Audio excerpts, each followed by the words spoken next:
The wildfire emergency in Southern California showing no signs of slowing overnight.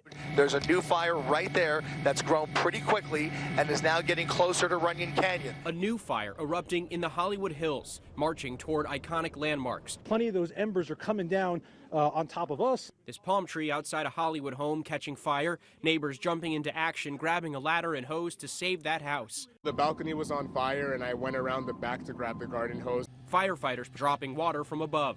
You have a whole lot of people in these cars especially coming down from the Hollywood Hills trying to get as far away from this fire as possible. More than 130,000 people were under evacuation orders across Southern California. This map showing multiple wildfires raging across Los Angeles County, fueled by dry conditions and a rare wind event, gusts up to 100 miles per hour.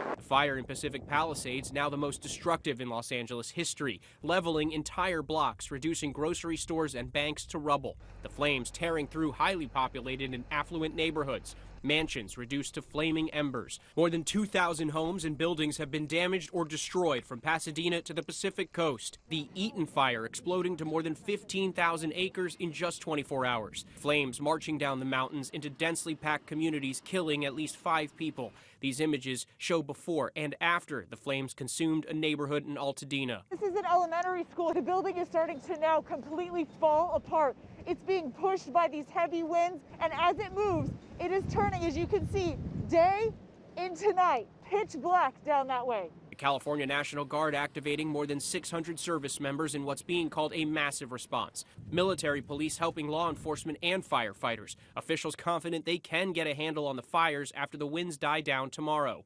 We'll have red flag conditions probably until Friday. They're going to keep that warning up. After that, everything really starts to kick into gear and we're able to really get the upper hand. The full scope of the damage may be unknown for days. Andrew Dimbert, ABC News, New York.